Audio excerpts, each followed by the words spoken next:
Day one. Say hi to the camera. Hi. Glad you can join Keith and I here on this little journey to the middle of nowhere. It's not that far. It's only the Blue Mountains. I think we're blocking the road. We can't go around. Something happened? What's up? Yeah, I had a little crash up the road. I can't let anybody through right now. Well, for your information, I found the back way. It's just gonna take a lot longer than we wanted it to.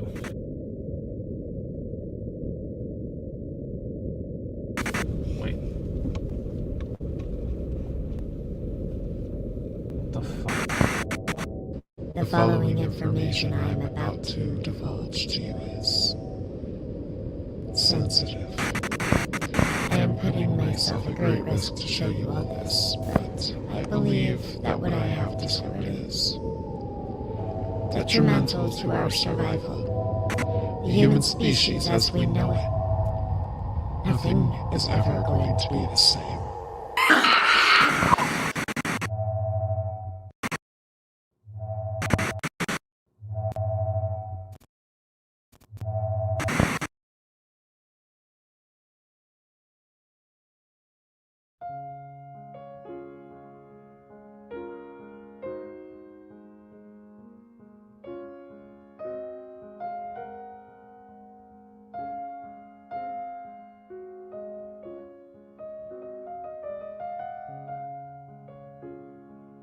I'm not doing anything I don't want to do.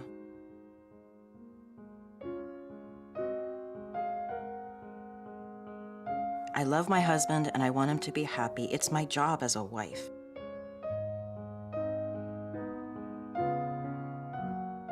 And hey, I know what you're thinking, but I'm not some kind of victim. Aaron is a good man, and marriage is a journey, which sometimes means doing things you're not completely comfortable with.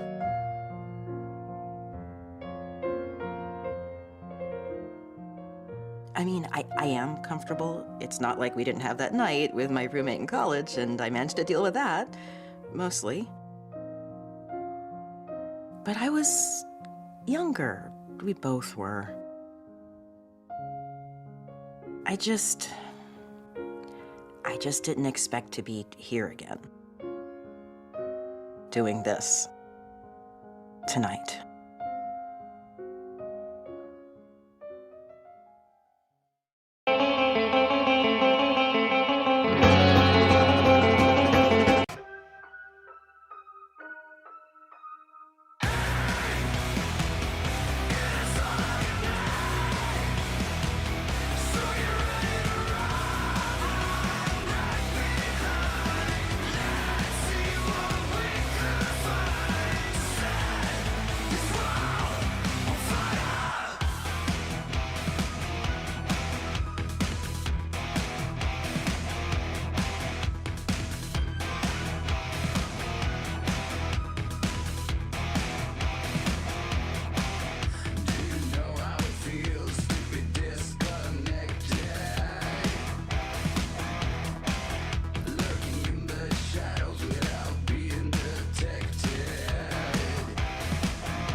What a moment.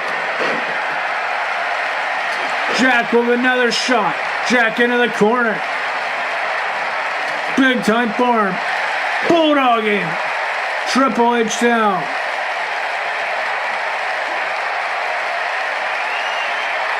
Jack the Clown. Fisherman suplex again.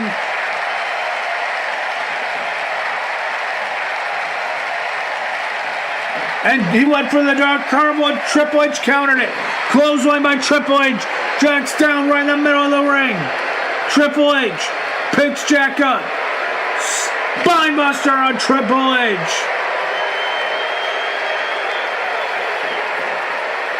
Triple H gonna cover Jack. The referee is putting the turnbuckle back on. He doesn't see the cover. 1, 2. Your own fault. It's your own fault, Hunter. You took that turnbuckle off.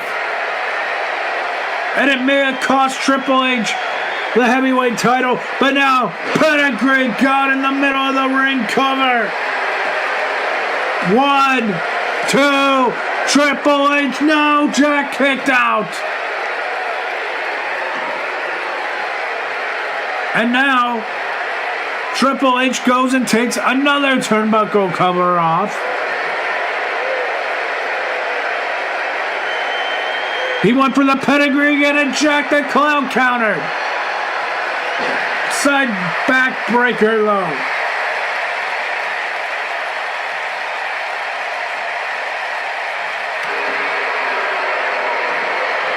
Triple H takes it up again and sends Jack out into the corner without the turnbuckle. Jack's back. No pun intended. But now look at Jack with a leg whip. He took the no turnbuckle hit and kept coming. Fisherman suplex DDT. And no, come on, referee. Triple H is down. The referee messing with the turnbuckle again. 1, 2. Triple H stayed down. Jack the Clown is the winner. Oh my God. Jack the Clown.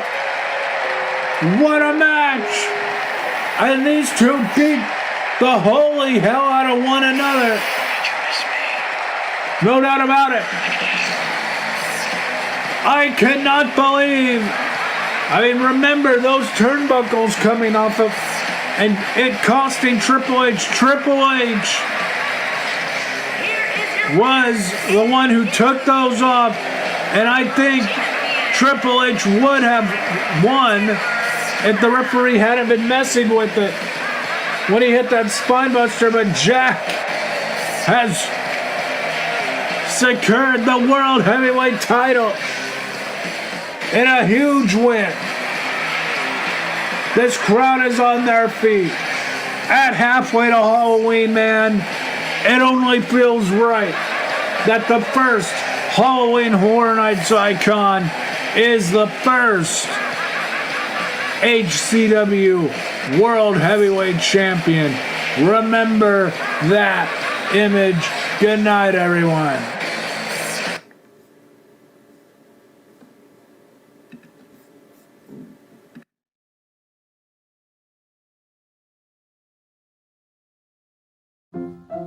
Let's all go to the lobby. Let's all go to the lobby. Let's all go to the lobby to get ourselves a treat. Delicious things to eat. The popcorn can't be beat. The sparkling drinks are just dandy. The chocolate bars and the candy. So let's all go to the lobby to get ourselves a treat.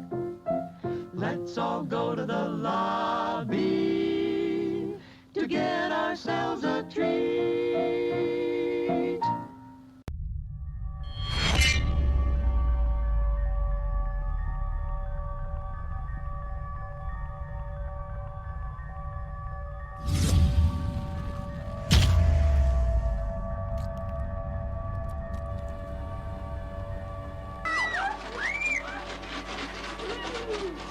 Some people say fear can be an addiction.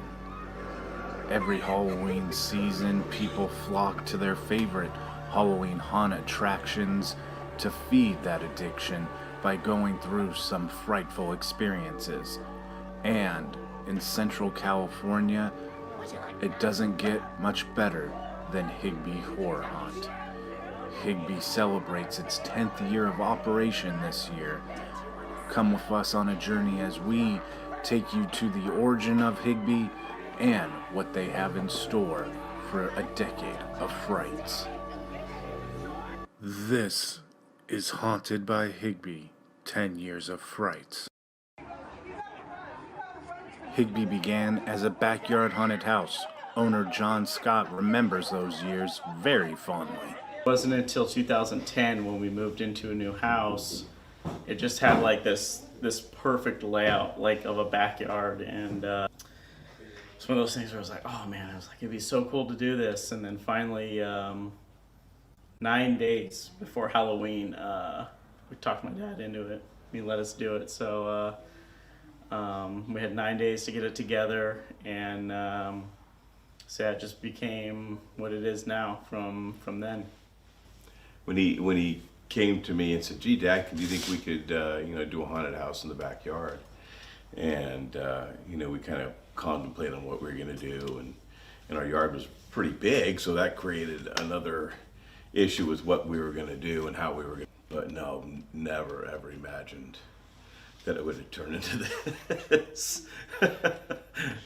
One thing that John and Ken are always very proud of is the original characters and concepts that they come up with for Higbee year after year.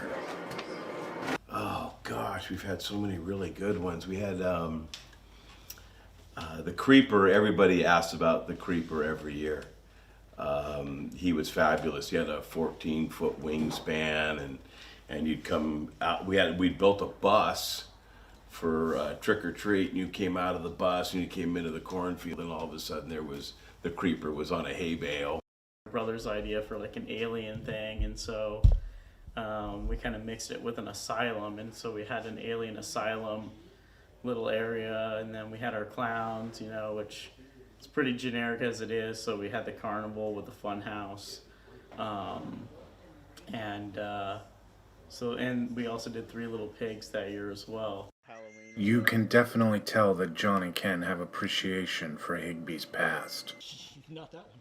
But it was time to move to a new premium location that would both allow Higbee to expand and let John keep the haunt up year-round, allowing for development all the time. A local costume and Halloween store would prove to be an awesome location for this expansion. 4 years in the backyard, because for our 5th anniversary is when we moved into the building and had the whole setup inside of where we're at now, actually. So yeah, so that was 2014, I believe, is when we moved into the building.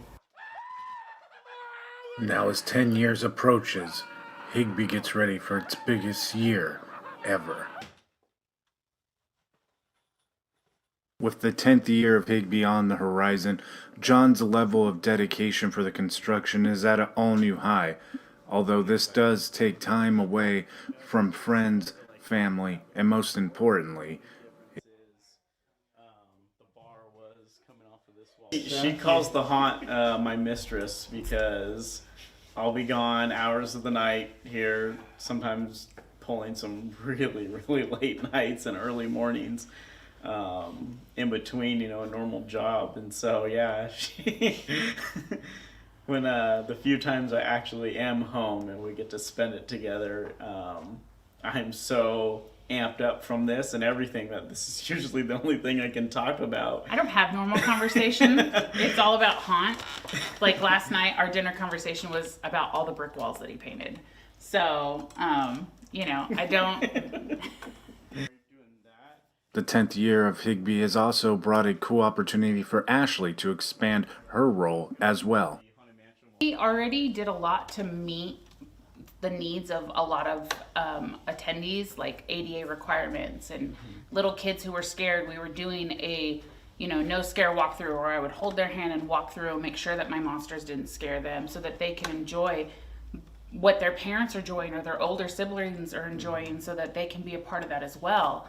And I was talking to a family that I had met at my normal job, and they were telling me that their son was autistic and that they have been coming to our haunt, but they couldn't bring their son to experience it because of all of the different things that he would experience that would make it uncomfortable for him. So, the loud sounds, the quick movements, those types of things. And it just really kind of sat hard in my chest. And I was like, we do so much to accommodate for everybody else and to make it so that it's a family fun environment for everybody, that I just wanted to include everybody. And if we were missing that, I wanted to open it up. So, the idea came to me to do a charity event to raise money for autism and to give them a place to come and experience it, but it's a safe zone, lights on. Characters are dressed up as a dress rehearsal, but not necessarily scaring, giving them a place where they can put costumes on and scare us, so that they're involved with it, so that they can enjoy it with the rest of their families, and so that we can enjoy it as well, all while giving back to local teachers in our community who spend 5 days a week teaching these kids and don't necessarily have all the resources that they need to help them, and why not? Getting the walls up isn't so bad. It's all the little detailed stuff like the dressing, like placing the props, hanging up the partitions, the lighting, running all the power for the lighting. Like, that's all that stuff that nobody really thinks about for the time, and then also getting music together.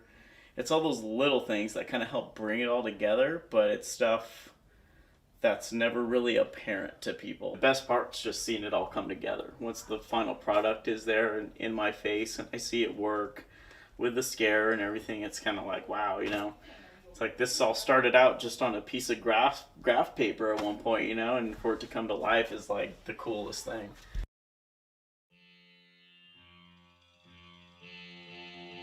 It's opening night, and everybody is super hard at work, getting ready, putting on costume.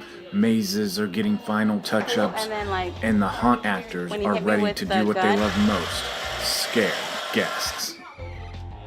Just being able to just be crazy as hell and psychotic and run around and say off-the-wall shit that people don't expect to come out of my mouth, and it's kind of hard to put that out there, but yeah. Rush the feeling of making someone actually get scared, I think it is really cool. Just the reactions of everybody. I would say it's the adrenaline I get from it, and it's just like the feeling I get, I can't even explain it, it's like happiness. You actually get to experience the other side, the scaring side.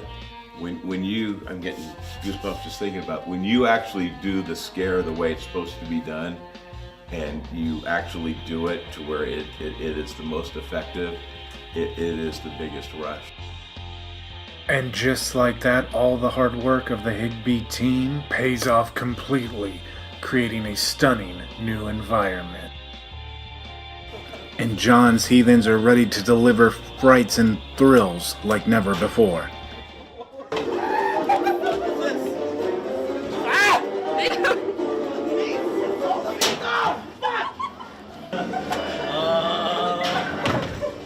I'll just cut you up with a knife!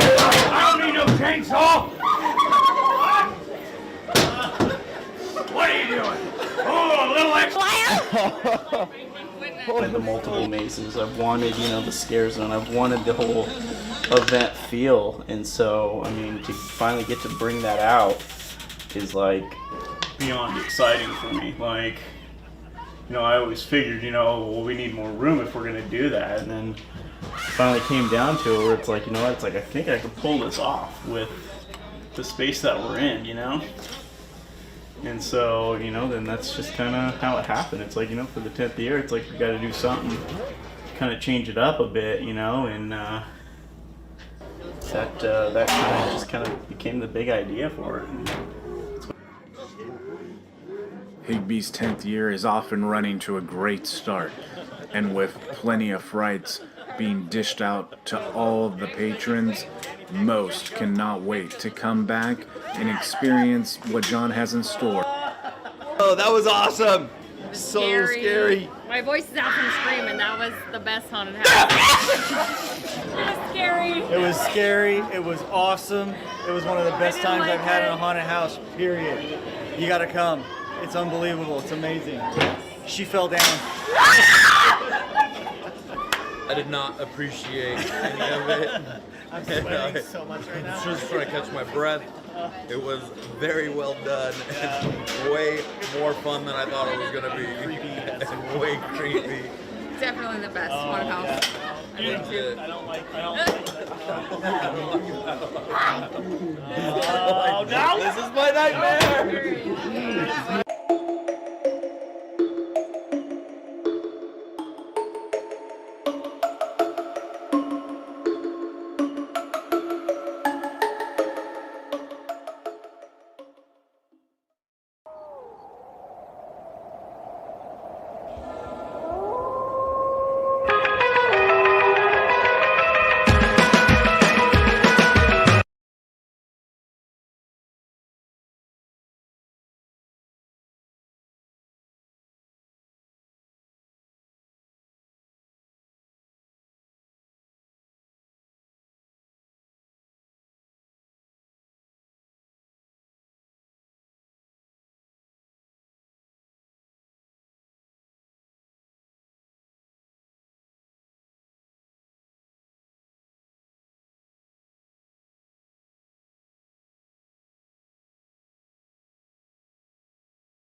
I hope so. Yeah, same here. David Howard Thornton today, 2 p.m. I cannot wait, man, to talk to David. Like, he is a guy that we talked to at the Sacramento Horror Film Festival virtually. We have also talked to him live in Sinister Creature Con. So David is someone that, we both, are familiar with each other, I think, as far as what's going into the same old questions. But I feel like David is someone who I could come up with completely unique questions that necessarily even aren't even about Terrifier 2, and he'll find a way to incorporate Terrifier 2 into his answer.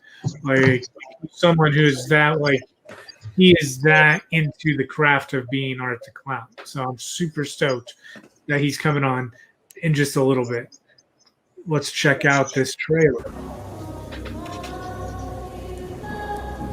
I was so excited when this thing dropped. So what are your plans tomorrow? Megan Melanie's throwing a Halloween party.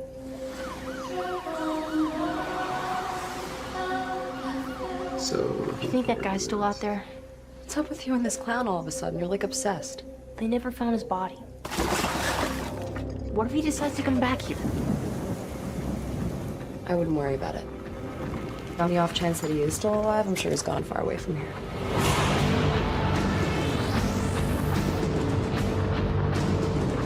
I love the soundtrack.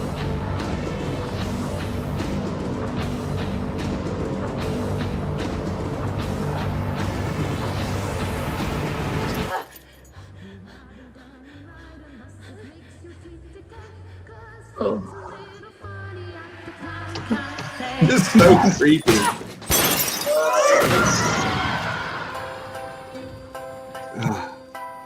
Love it. I am not sleeping well tonight. I cannot wait to watch that movie, dude. Oh, hell yeah. Can't wait to watch it by myself. I'm really looking forward to it. Sorry. I'll watch it with you, bro. Like, come on now. Like, dude, I'm just not look gonna at the trailer that has like HHN style haunt written all over it. I could definitely see that as a Halloween Horror Night for sure. Didn't you, me, and Andrew watch the Terrifier? Yeah, because I don't remember why. I think it was a pick for Campfire Chronicles. No, it for sure was Campfire Chronicles. But I feel like we were watching that, like I was house sitting at my parents' house and we watched it or something. But I remember watching that movie and being like, "Oh my god!" The first time I watched Terrifier, like this movie is crazy. Yeah, I caught that one on Netflix, the original Terrifier, and I was like, I saw the picture of the silhouette of the clown. I'm like, what the hell is this? And then I watched it, and me and my wife were like, it is like a cheesy. Don't get me wrong, it's cheesy. But then some of them death scenes in that movie are a split above But I think others. the I'll tell you cheesiness that. of it, the cheesiness of it reminds me so much of the classic like '80s horror movies. Yeah. Yeah. I think what adds to the even creepier level of the movie is that the killer says nothing the whole movie. Not even screams. Yeah. It is so creepy. Yeah, you know, the thing that really gets you is the fact that David, but Art the Clown, he does say stuff, but he's not talking.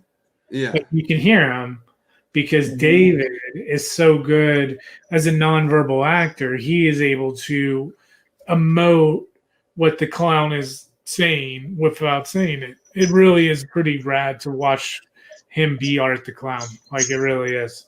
It's pretty dope that he's actually a legit mime in the real world, which is pretty dope. Yeah, no, for sure. Yeah. And the dude is like into it too. Like, he's into it. He is he is into being Art the Clown. Like, he knows you guys are. He freaks me out. Yeah, he freaks me out even with the thought of what he could articulate verbally as Art the Clown. Like, it just, my skin crawls just even thinking about it and spit the words out. For sure. Like the emoting of it already is enough, but whew. It's that trailer. Think about it. The first time I met him, the first time I met him at Sinister, like I remember meeting him in person for the first time, and I was like, "You look nothing like Art the Clown." And then he like smiled. I was like, "Oh, there it is. Okay, I see it now." But I mean, nicest guy in the world. Obviously, he's just playing a movie character, but a character in a movie. But yeah, he can be creepy when he wants to turn that creep factor on. Most definitely. Yeah, I was gonna hit him and talk about him here in a minute. No matter what, I don't want to think that anybody to think that I skipped over him on purpose or anything. We start today off at 10 a.m. with a panel that I'm really excited to talk to these three guys. And one thing everybody knows about me, if you talk to me, you get to know me, is that I read vigorously. I love reading. And one thing that I love is a good, scary story. And today at 10 a.m., three authors that have come on my show, Horrific Podcast, throughout the length of Horrific Podcast. Kenneth W. Kane, Robert Holt, and Josh Hancock. I have interviewed in a bunch of different stages of podcasting. Robert, I actually interviewed really early on. He was one of my first guests. Kenneth was Ken came on. He's come on several times actually. He came on when we were starting to pick up traction, and then Josh came on as a guest when we started working with Sinister Creature Con. But longer story, a little bit short. I've read all three of these guys' stuff. I absolutely love all three of their unique writing styles to horror novels, and I'm excited to pick their brains collectively, just like that other roundtable that we did, and just like the conversation with Emma and Alexander Taylor Friday, like that was part of this whole thing, like collaboration. So these collaborative, conversations, that is what I really want this whole thing to be about when this weekend ends. Halfway to Halloween is all about collaboratively. We are, hopefully over the pandemic, and now we can all collectively enjoy this year's Halloween together. So, that is what this whole event is about, and that starts today with that trio of authors, Ken, Robert, and Josh. I cannot wait to talk to them, man, about what goes into a creepy story. Hopefully, one day, if we do this halfway to Halloween thing, we'll do Joe Hill and Chuck Palahniuk and I don't know, maybe Stephen King. We'll see. But a trio of like some of the greatest authors that are still with us alive would be pretty rad in my opinion. Stephen King would be dope. Yeah. But I love reading a good scary story. Ever since I was a kid. Yeah, I grew up reading a lot of the scary stories to tell in the dark. That was my go-to horror stories when I was a kid. They were great. Goosebumps, everything. There you go. R.L. Stine, that would be a good one to get. Do you have a favorite Goosebumps story? Oh, favorite Goosebumps story. Probably the haunted theme park. Horrorland. Yeah, Horrorland was a great Goosebump. But I mean, I know you're a little bit young. I mean, you're only a year younger than me, but I remember watching the Goosebumps TV series and how good that was when we were kids. Like the Haunted Mask. I mean, come on. Oh yeah, that was great. What was the camera? Say cheese and die. Say cheese and die. That was a great one. I'm super that I can remember being a kid and those shows coming on and being super excited about it. Oh yeah, no question in my mind. Oh yeah. What was the other one that they did off of R.L. Stine? Was it Erie? Not Erie, Indiana. What was the other one? There was another one. Fear Street? Maybe. They had some good ones. But I mean, we're also the kids that grew up watching Are You Afraid of the Dark and stuff like that. We had a lot of good scary stuff. Like as kids it scared us. Now you go back and you watch it, it's still good, just not as scary as it once was. Well, one thing I will say to R.L. Stine and those Goosebumps stories, that is one thing that I kind of love about indie film is that I don't know, at least in my opinion, at least in my mind, that when someone will say, oh, that looks campy, in my mind, I'm like, you know what? I made something that looks like it was made in the 80s. I love the movies that were made in the 80s, man. So, you know what? I think it looks pretty dope. So whatever. And right now I'm making a film. I'm proud to say that I am, back in the business of, trying to make a film. And I am editing. This film is shot in, I guess I will say like a little bit over a third. But I'm in the middle of editing what is one of the first thirds, and the film takes place as an anthology film, and it is short films that take place pre-pandemic, Christmas 2020, and Halloween 2021.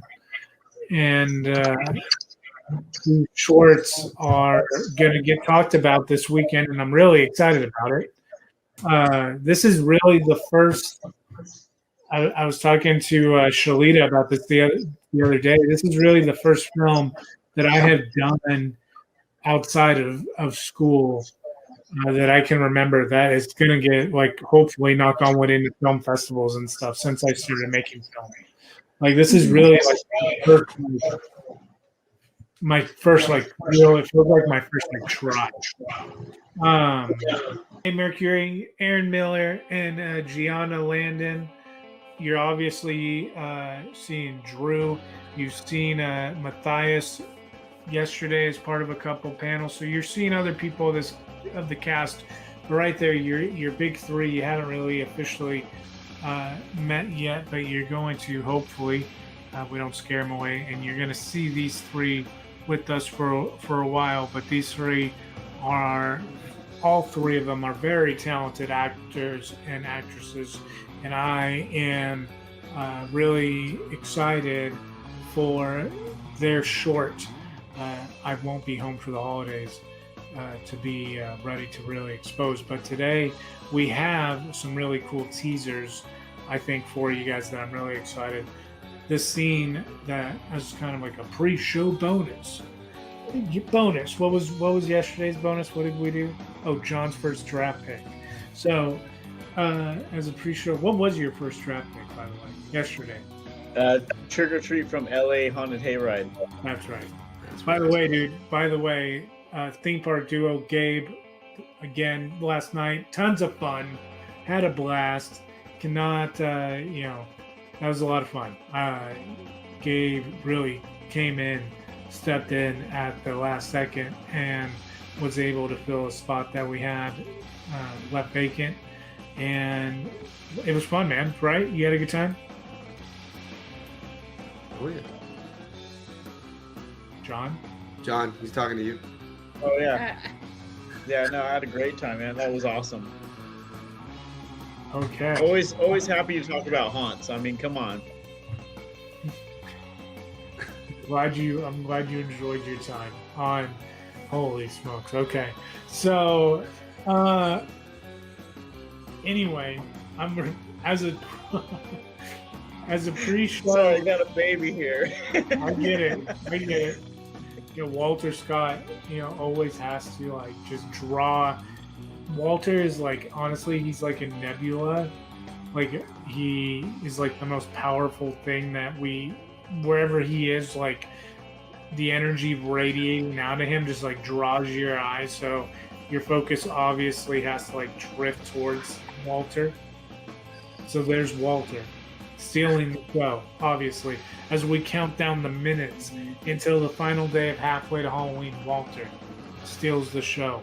Anyway, man, here's an exclusive scene from my new short that I am stoked about to be able to get you guys exposed to. Check this out. Alright, I'll be back in a second.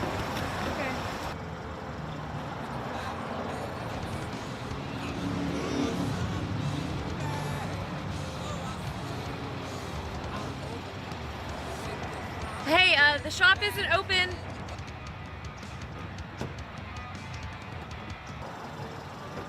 Hey, I'm sorry, but the shop isn't open.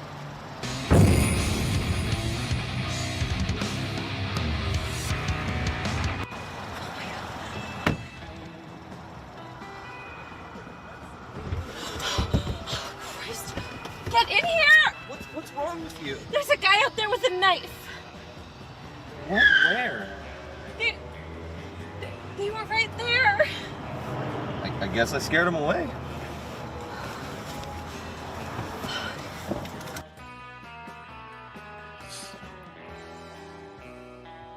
So there you guys go, man. There's a little exclusive peek. I'm excited about that movie. I'm excited about how things are going, in that movie. So we'll see what happens. We'll see. Every time I do something, film-wise, it's kind of, the lesson that you kind of learn in school is that every time you do something, you learn something different. Every time I try to do something, I try to mess around with something different. So this time, I'm really trying to play around with layering. So I'm going to mess around with landscape that isn't actually there, and see if I can make the surroundings look a little bit more desolate. But we'll see what happens. Nice. We'll see what can be done. But I'm going to play around with some stuff. Anyway, I'm also tonight, I am so excited that this afternoon, noon exactly, actually, the last big one, but a big one in Apple just got Drew. This is the benefit of like live. When you're doing like live stuff, Ashley totally just got Drew on his cell phone and did this like weird point thing. I got it. I was putting it away. I'm sorry. You did. She did like this sure it thing was where, the wife. like she did My this weird fault. like. And then in which my thought in my mind is I'm like, what is she pointing at? And then I see Drew, and I'm like, what is he doing right now? What is he doing right now? Anyway, man, Ashley's roundtable tonight. I keep saying tonight. I keep saying tonight, and the reason is I feel like I'm watching a pay-per-view. I keep thinking it's like a pay-per-view attraction. This roundtable makes me feel like, man, it's 7 o'clock tonight. But no, you don't even have to wait that long. You only have to wait until 12 p.m. noon Pacific, 3 p.m. Eastern. Look at this roundtable we have for you tonight, man. We got Michelle Ness, filmmaker, host. Just absolutely, she is one of the best horror filmmakers I know. We have model actress Lilith Fury. We have filmmaker Kamika Hartford, another fantastic filmmaker. We have actress Alex Wright and model actress Melissa LaRue. Like, we are going to have a conversation on our hands. I have a feeling that may steal the entire weekend. This may truly be like that WrestleMania main event that lives up to the hype, and it's not Ronda Rousey, Charlotte Flair, Becky Lynch. What was that triple threat match a couple of years ago that like had a weird ending? Yeah, It was the women's main event, wasn't it? Yeah, but I know what you're talking about. I forgot how the ending went. It was something about a roll up or not. Yeah, like like the roll up was weird. Anyway, this is definitely not going to be that. Ashley, you better not blow. No I mean, pressure. I've had some pretty rough interviews in my past, and we get through it. But this one's gonna be a blast. We've got a women's roundhouse that's we're gonna kick some ass and take some names, and it's pretty powerful women's table that's gonna happen, and I'm super excited for it to see what's gonna come out of it and how the conversation evolves. And I'm pretty damn sure that we are gonna take it, Jimmy. So it's gonna be great. Well, good on you. Good on you, Ashley. Should we cue like WCW intro music? Good on you, Ashley. You go ahead, Ashley. You get it. You get that title. Anyway, man, the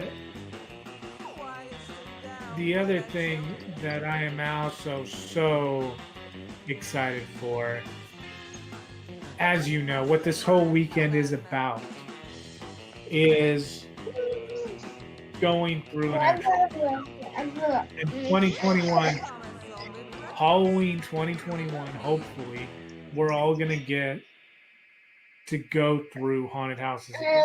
It's going to be a good time. It's going to be, it's going to actually feel like Halloween again.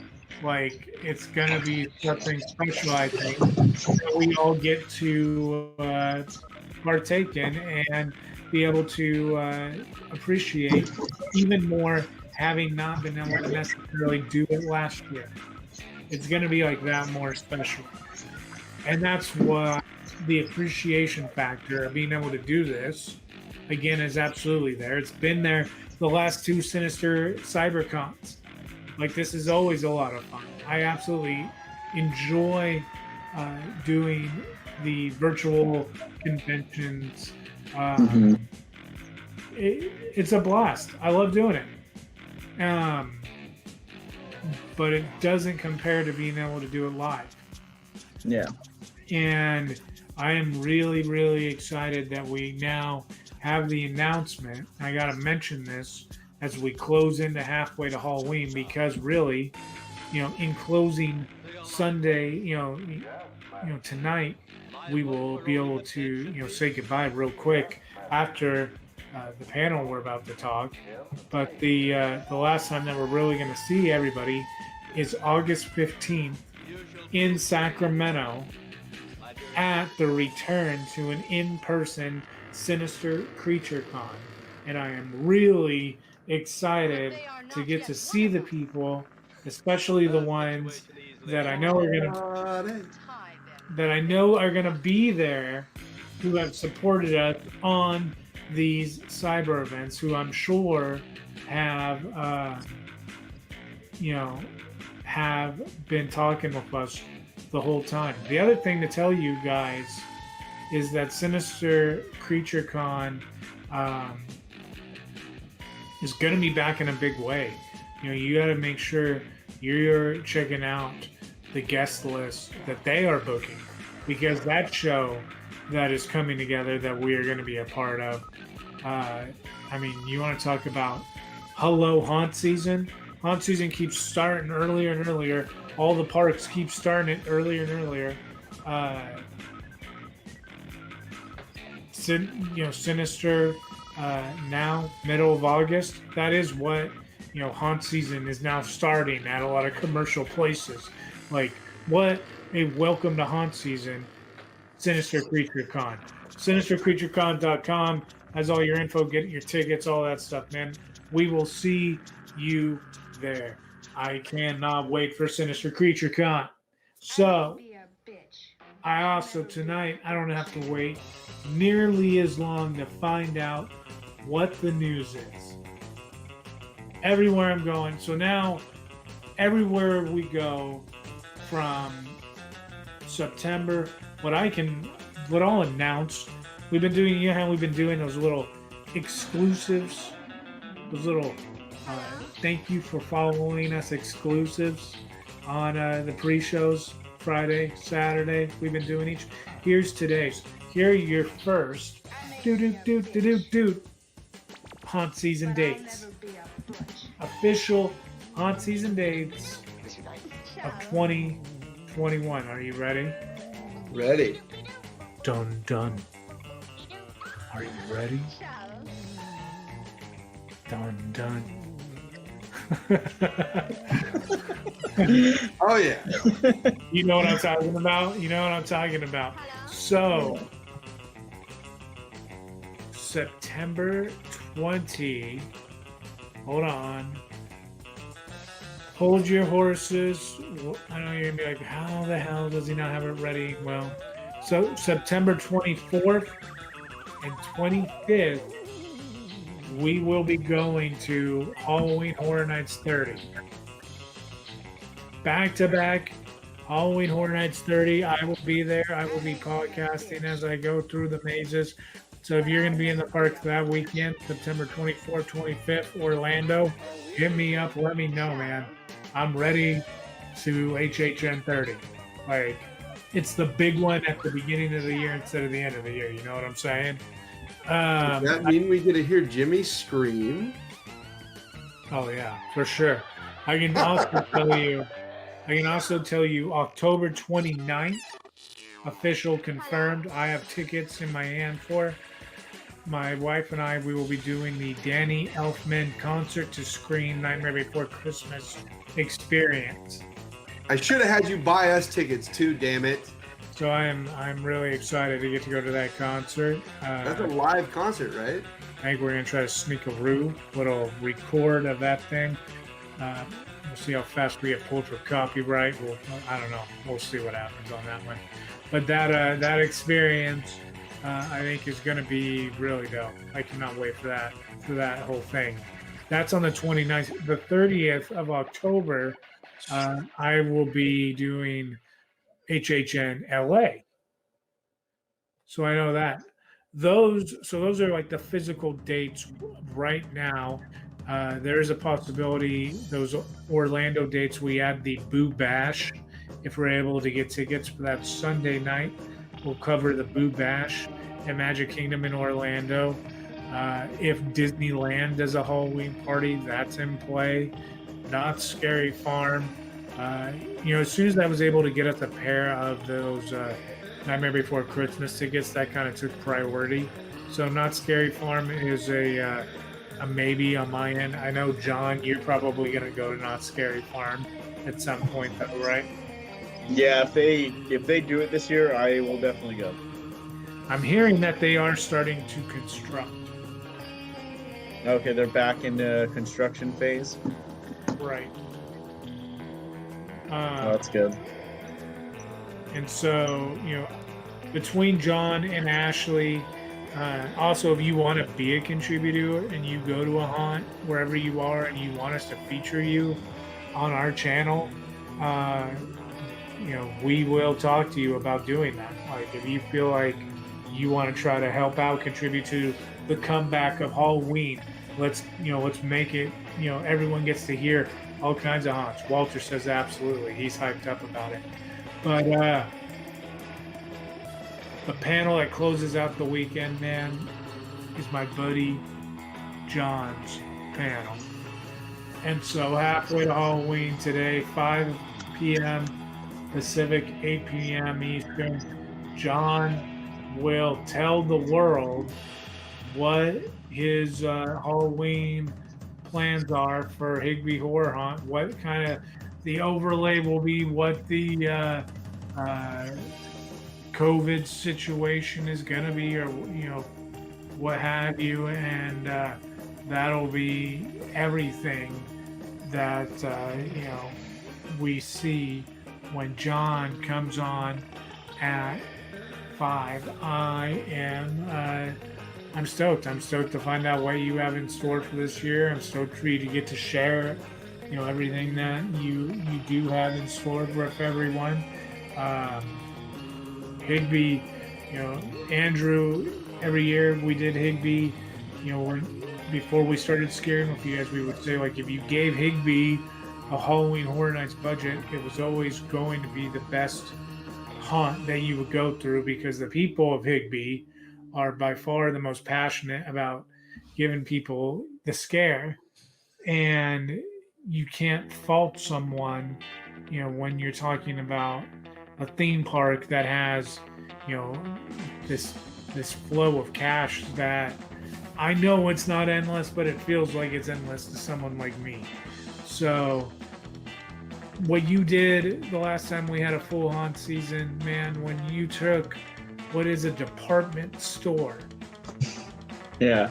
Like, it still blows my mind. Just going there now, pull up, like, it still happens every time we go in there. But you take a department store and just some lighting, and the fact that you built a wall essentially to block out the light, and you made it like when you look at your house right through the entrance, the way that you're supposed to see it.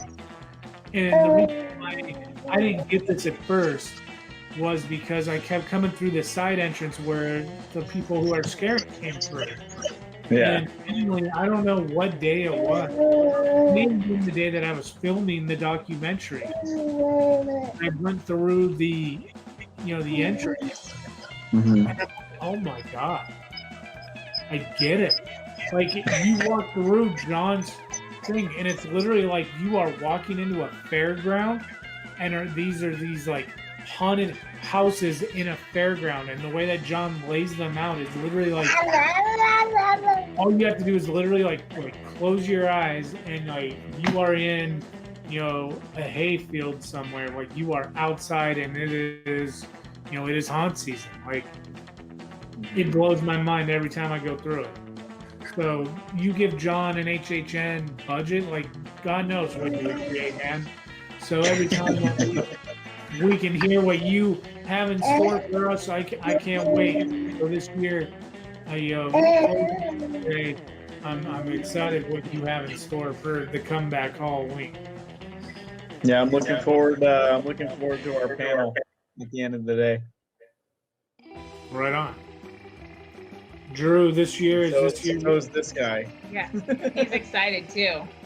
Walter's excited too. I can imagine Walter's excited. What are the leading contenders for God? What are the leading contenders for costume for Walter for Halloween this year? Ooh. I think we've talked about something from Monsters University to possibly a Peter Pan one, right? Yeah. And there's a couple other things too. He might have a couple of them this year. So I really want to get a couple of really cool photo shoots done with the baby. So he might have quite a few costumes this year. Yeah. Right on. So overall, the entire weekend, man, like, Mm-hmm. what are you guys looking forward to, the most? Like, what do you think everyone's going to sit back and be like, wow, like, what do you think everyone can remember? Drew, what are you looking forward to? I personally am looking forward to seeing Art the Clown again. David Thornton, David. I'm looking forward to see David again. That's me. He's an interesting guy, and he plays an interesting character. Still one of the most clever ways I've ever seen a person cut in half from Terrifier 1.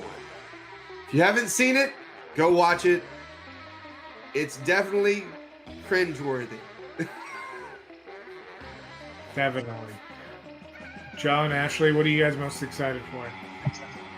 I think I'm actually really excited about the roundtables and the types of conversations that are going to be sparking up from that and what those are going to lead to. Like, I think it's just going to be, because that's something I haven't really seen done on like a virtual con or anything. So I think that's going to be super cool. And you, Jimmy? Oh, Ashley, forgot. Sorry. Yeah. Sorry. So I'm excited for the whole thing just because we've, put a lot of work into this. Jimmy's definitely put a lot of work into this, and I'm just excited for it to come to fruition for us. But Friday, I'm excited for Fast Pass with Us. I'm excited for Roblox.